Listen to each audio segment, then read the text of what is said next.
നമസ്കാരം. ഹജ്ജ് യാത്രയെക്കുറിച്ചാണ് ഈ വർത്തമാനം. കേരളത്തിലെ മിക്കവാറും എല്ലാ വിമാനത്താവളങ്ങളിൽ നിന്നും തീർത്ഥാടകർ ഹജ്ജിന് പുറപ്പെടുന്ന സമയമായിരിക്കുന്നു. ഹജ്ജ് ലോകത്തിലെ മുസ്ലിങ്ങളിൽ മഹാഭൂരിപക്ഷത്തിൻ്റെയും വിശ്വാസപ്രകാരം ഹജ്ജ് ഏറ്റവും പ്രധാനപ്പെട്ട ഒരു പുണ്യകർമ്മമാണ്.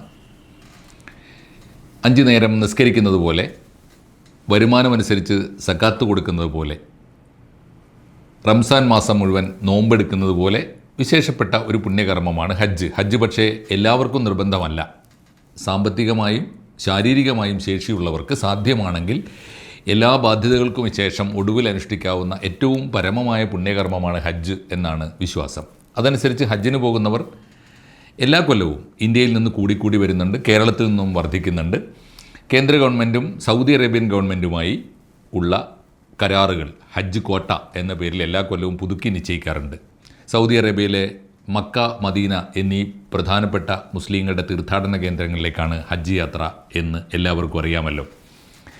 കേരളത്തിലെ ഹജ്ജ് എംബാർക്കേഷൻ പോയിൻറ്റുകളുണ്ട്. പ്രധാനപ്പെട്ട വിമാനത്താവളങ്ങളോട് കേന്ദ്രീകരിച്ച് വിമാനത്താവളങ്ങളോടനുബന്ധിച്ച് ഹജ്ജ് എംബാർക്കേഷൻ പോയിൻറ്റുകൾ, ഹജ്ജ് ഹൗസ്. ഇപ്പോൾ കോഴിക്കോട് വിമാനത്താവളത്തോട് ചേർന്ന് ഹജ്ജ് ഹൗസ് തന്നെയുണ്ട്. പലയിടത്തും എംബാർക്കേഷൻ ക്യാമ്പുകളുണ്ട്. എന്ന് പറഞ്ഞാൽ തീർത്ഥാടകർ കാലേക്കൂട്ടി വന്ന് അവർക്ക് ആവശ്യമായ നിർദ്ദേശങ്ങൾ, ആവശ്യമായ പാഠങ്ങൾ, ആവശ്യമായ മുന്നൊരുക്കങ്ങൾ എല്ലാം ചെയ്തു കൊടുത്തിട്ട് എല്ലാ ബഹുമാനത്തോടും കൂടി അവരെ എയർപോർട്ടിൽ കൊണ്ടുപോയി യാത്രയാക്കുന്നൊരു ഏർപ്പാടിനാണ്. അങ്ങനെ ഒരു സംവിധാനമുണ്ട്. അതിനുവേണ്ടി പ്രത്യേക ഒരുക്കങ്ങൾ ഹജ്ജ് കമ്മിറ്റി ചെയ്യാറുണ്ട്. ഇക്കൊല്ലവും അത് ചെയ്ത് കഴിഞ്ഞിരിക്കുന്നു. ഏറ്റവും ഒടുവിൽ ഇപ്പോൾ കോഴിക്കോട് വിമാനത്താവളം കേന്ദ്രീകരിച്ചുള്ള ഒരുക്കങ്ങൾക്ക് എല്ലാ വിമാനത്താവളം കേന്ദ്രീകരിച്ചു എല്ലാ എംബാർക്കേഷൻ പോയിൻറ്റുകളിലും ഇതുമായി ബന്ധപ്പെട്ട ഒരുക്കങ്ങൾക്ക് വേണ്ടി കമ്മിറ്റികൾ രൂപീകരിച്ചിട്ടുണ്ട്. കോഴിക്കോട് വിമാനത്താവളം കേന്ദ്രീകരിച്ച് അവിടുത്തെ MLA ആദരണീയനായ ശ്രീ TV ഇബ്രാഹിം MLAയുടെ അധ്യക്ഷതയിൽ ചേർന്ന ഒരു സംഘാടക സമിതി അല്ലെങ്കിൽ സഹായ സമിതി ആണ് ഹജ്ജ്. ഒരു സംഘാടക സമിതി രൂപീകരിച്ചിട്ടുണ്ട്. അതിൻ്റെ ചെയർമാൻ തീർച്ചയായിട്ടും ഹജ്ജ് കമ്മിറ്റിയുടെ ചെയർമാൻ ശ്രീ ഹുസൈൻ സക്കാഫി ചുള്ളിക്കോട് ആണ്. ഹജ്ജ് കമ്മിറ്റിയുടെ ചെയർമാൻ തന്നെയാണ് ചെയർമാൻ. ബാക്കി അതിൻ്റെ 10 സബ് കമ്മിറ്റികൾ ഉണ്ടാക്കിയിട്ടുണ്ട്.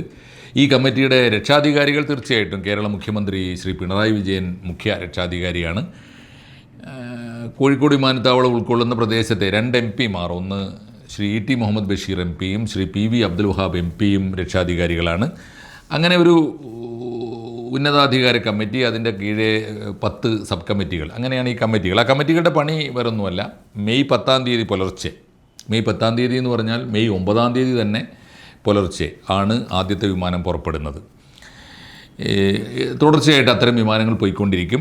31 വിമാനങ്ങളാണ് കോഴിക്കോട് വിമാനത്താവളത്തിൽ നിന്ന് പുറപ്പെടുന്നത് 22-ാം തീയതി വരെ. മെയ് 10 മുതൽ 22-ാം തീയതി വരെ. 9-ാം തീയതി രാവിലെ മുതൽ തീർത്ഥാടകർ വന്നു തുടങ്ങും. അവർക്ക് ഹജ്ജ് ഹൗസിൽ സൗകര്യങ്ങളുണ്ട്. അവിടെ താമസിക്കാനും പ്രാർത്ഥനകൾക്കും കീർത്തനങ്ങൾക്കും ഒക്കെയായി. മാത്രമല്ല ഹജ്ജ് അനുഷ്ഠിക്കേണ്ട കർമ്മങ്ങളെക്കുറിച്ചുള്ള ക്ലാസ്സുകൾ, നിർദ്ദേശങ്ങളൊക്കെ അവർക്ക് വിപുലമായി അവിടെ കൊടുക്കാനുള്ള സംവിധാനമുണ്ട്. ഇതൊക്കെയാണ് ഹജ്ജ് കമ്മിറ്റിയുടെ ഹജ്ജ് യാത്രയുമായി ബന്ധപ്പെട്ട ജോലികൾ. പ്രധാനപ്പെട്ടൊരു കാര്യം, ഈ സമയത്ത് ഇക്കൊല്ലത്തെ ഹജ്ജ് കർമ്മത്തിന് പോകാനുള്ള തീർത്ഥാടകർക്ക് എല്ലാ ഒരുക്കങ്ങളും ചെയ്തു കൊടുക്കുന്ന ഹജ്ജ് കമ്മിറ്റിയും ആ ഹജ്ജ് കമ്മിറ്റിക്ക് എല്ലാ സൗകര്യങ്ങളും ചെയ്തു കൊടുക്കുന്ന ഭരണകൂടം, MLAമാർ, MPമാർ, മുഖ്യമന്ത്രി ഉൾപ്പെടെയുള്ള ഹജ്ജ് വകുപ്പ് മന്ത്രി, തീർച്ചയായിട്ടും കേരളത്തിലെ ഹജ്ജ് വകുപ്പ് മന്ത്രിയും ഇപ്പോൾ മലപ്പുറം ജില്ലയിൽ നിന്നാണ്, ശ്രീ V അബ്ദുറഹിമാനാണ്. അദ്ദേഹത്തിൻ്റെ നേതൃത്വത്തിൽ ഹജ്ജ് വകുപ്പിൻ്റെ മന്ത്രിയും ഹജ്ജ് കമ്മിറ്റിയും ജനപ്രതിനിധികളും മുഖ്യമന്ത്രിയൊക്കെ ചേർന്ന് വിപുലമായ ഒരുക്കങ്ങളാണ് ചെയ്യുന്നത്. പക്ഷേ അവരുടെ മുമ്പിൽ പ്രത്യേകിച്ച് ഇക്കൊല്ലം, എല്ലാ കൊല്ലവും ഉയർന്നു വരുന്ന ഇഷ്യൂ ആണ് എങ്കിലും ഇക്കൊല്ലം ഒന്ന് ഊന്നി പറയേണ്ട ഒരു പ്രധാനപ്പെട്ട കാര്യം, ഈ കോഴിക്കോട് വിമാനത്താവളത്തിൽ നിന്ന് യാത്ര പോകുന്ന ഹജ്ജ് യാത്ര മാത്രമല്ല, ഏത് യാത്രക്കും കോഴിക്കോട് വിമാനത്താവളത്തിൽ നിന്ന് അറബ് നാടുകളിലേക്ക് പോകുന്ന യാത്രികന്മാർക്ക് എപ്പോഴും അമിതമായ ചാർജ് കൊടുക്കേണ്ടി വരുന്നു. ഈ വിഷയം ഞാൻ പ്രധാനപ്പെട്ട ട്രാവൽ ഏജൻസികളോടൊക്കെ, പ്രത്യേകിച്ചും സഫിയ ട്രാവൽസ് കേരളത്തിൽ നിന്ന് ഏറ്റവും കൂടുതൽ ഹജ്ജ് ഉംറ തീർത്ഥാടനത്തിന് തീർത്ഥാടകരെ കൊണ്ടുപോകുന്ന ട്രാവൽ ഏജൻസിയാണ്.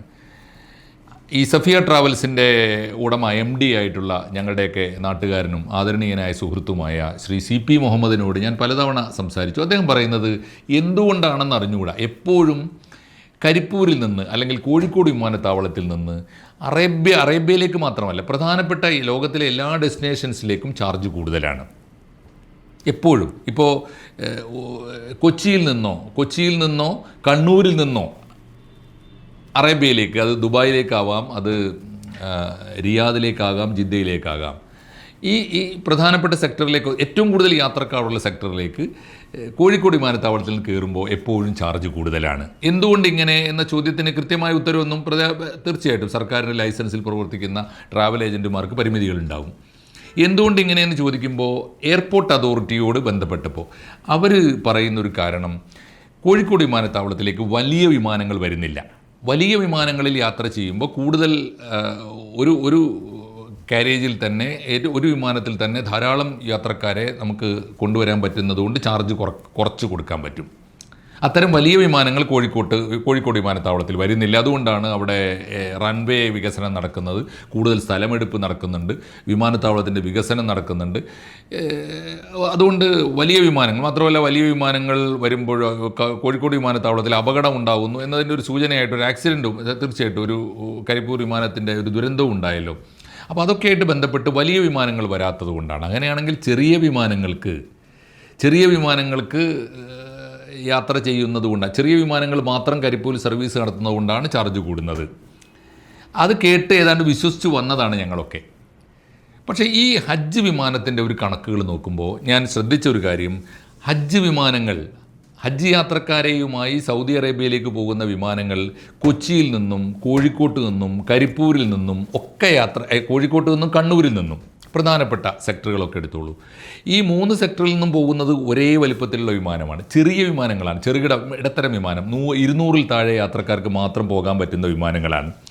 എയർ ഇന്ത്യ എക്സ്പ്രസിൻ്റെ വിമാനങ്ങളാണ്. അങ്ങനെയാണെങ്കിൽ ഒരേ വിമാനങ്ങളാണ്, ഒരേ വലിപ്പത്തിലുള്ള വിമാനങ്ങൾ, ഒരേ പാസഞ്ചർ കപ്പാസിറ്റിയുള്ള വിമാനങ്ങളാണ് ഈ 3 വിമാനത്താവളങ്ങളിൽ നിന്ന് പുറപ്പെടുന്നത്. പോകുന്നത് ഒരേ ഡെസ്റ്റിനേഷനിലേക്കാണ്. അങ്ങനെയാണെങ്കിൽ ആ വിമാനങ്ങൾക്ക് വലിയ ചാർജ് ഇനി വേണമെങ്കിൽ, ഇപ്പോൾ 2 സെക്ടർ തമ്മിലൊരു പരിശോധന നല്ലതാണ്. എനിക്ക് തോന്നുന്നു ഇപ്പോൾ കരിപ്പൂരിൽ നിന്നുള്ള യാത്രക്കാരും കണ്ണൂരിൽ നിന്നുള്ള യാത്രക്കാരും വളരെ ചെറിയ വ്യത്യാസമല്ലേ ഉള്ളൂ ഈ 2 വിമാനത്താവളങ്ങൾ തമ്മിൽ. മട്ടന്നൂരിലെ കണ്ണൂർ വിമാനത്താവളം, കരിപ്പൂരിലെ കോഴിക്കോട് വിമാനത്താവളം, ഈ 2 വിമാനത്താവളത്തിൽ നിന്നും ഹജ്ജിന് പോകുന്നവരുടെ മാത്രം കണക്കെടുത്തോളൂ. ഹജ്ജിന് പോകുന്നത് ഒരേ ലക്ഷ്യത്തിലേക്കാണ് പോകുന്നതും. മാത്രമല്ല ഒരേ വിമാനമാണ് സർവീസ് നടത്തുന്നത്. എയർ ഇന്ത്യ എക്സ്പ്രസിൻ്റെ വിമാനമാണ്, ഇടത്തരം വിമാനമാണ് സർവീസ് നടത്തുന്നത്. ഇനി അത് തമ്മിലുള്ള വ്യത്യാസം എത്രയാണ്? ആകെ വ്യത്യാസമുള്ളത് എയർ ഡിസ്റ്റൻസിലുള്ള വ്യത്യാസം നോക്കുമ്പോൾ കണ്ണൂരിൽ നിന്ന് പോകുന്നതും കാലിക്കറ്റിൽ നിന്ന് പോകുന്നതും തമ്മിൽ ഒരു 72 കിലോമീറ്ററിൻ്റെ വ്യത്യാസം, വെറും 72. അതൊന്നും വിമാന ദൂരത്തിൽ, ഇപ്പോൾ ആകാശ ദൂരം 72 കിലോമീറ്റർ എന്ന് പറഞ്ഞാൽ 2-3 മിനിറ്റിൻ്റെ വ്യത്യാസം കാണില്ല.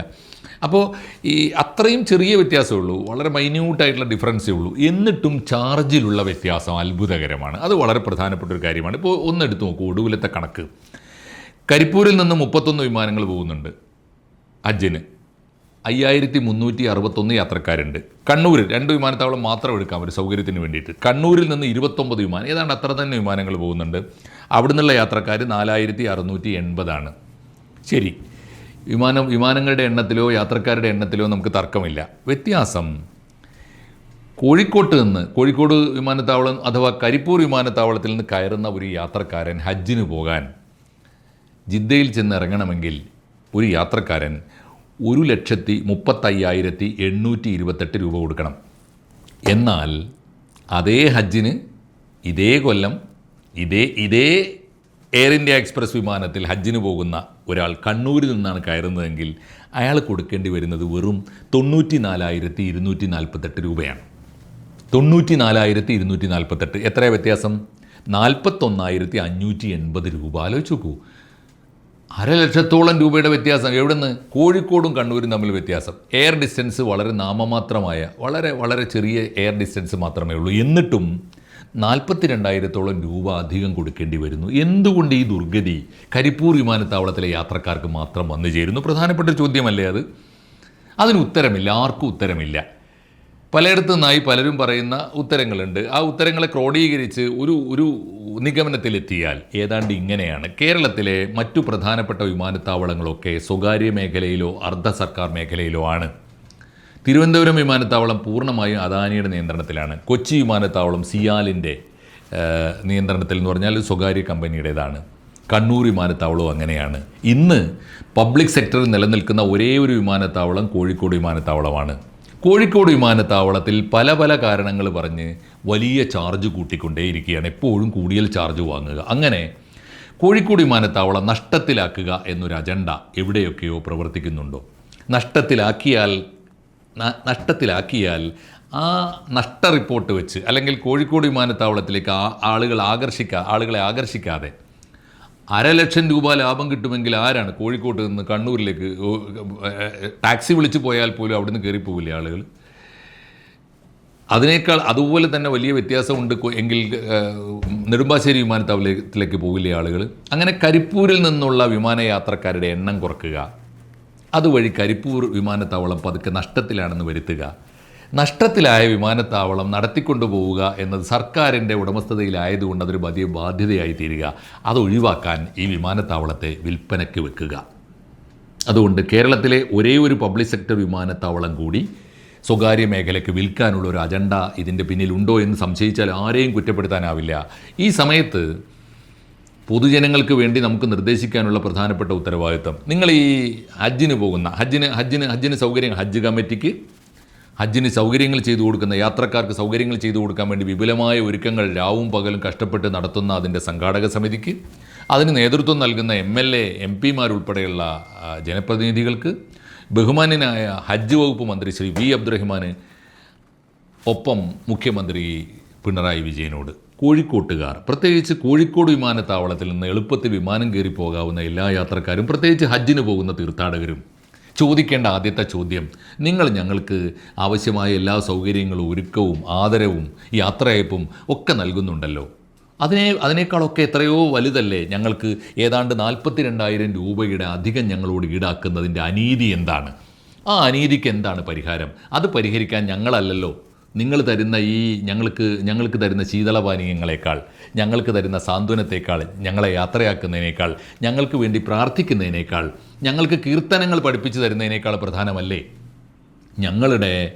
ഞങ്ങളിൽ നിന്ന് അന്യായമായി വാങ്ങുന്ന ഈ വിമാന ചാർജ് ഇല്ലാതാക്കാൻ ആർക്കാണ് ഉത്തരവാദിത്വം? ഈ പറഞ്ഞ എല്ലാവർക്കും ഉത്തരവാദിത്വമുണ്ട്. ഹജ്ജ് കമ്മിറ്റിക്ക് അതിനുവേണ്ടി പരിശ്രമിക്കേണ്ട ഉത്തരവാദിത്വമുണ്ട്, ജനപ്രതിനിധികൾക്കുണ്ട്, കേരള ഗവൺമെൻറ്റിന് മറ്റാരെക്കാളും ഉണ്ട്. ഒരു വിളിച്ചാൽ കേൾക്കുന്ന ദൂരത്തുള്ള 2 വിമാനത്താവളങ്ങൾ തമ്മിൽ ഇങ്ങനെ വ്യത്യാസമുള്ള കൊള്ള വിമാനയാത്രയ്ക്ക് ഈടാക്കുന്നതിൻ്റെ അനീതി ആരാണ് പരിഹരിക്കേണ്ടത്? കോഴിക്കോട് വിമാനത്താവളം മാത്രം നേരിടുന്ന ഈ അനീതിക്കെതിരായി ശബ്ദിക്കുകയാണ് ഈ ഹജ്ജ് കാലത്തെ ഓരോ ഹജ്ജ് തീർത്ഥാടകൻ്റെയും പ്രധാനപ്പെട്ട ജോലി എന്ന് പറഞ്ഞാൽ അത് തെറ്റാവില്ല.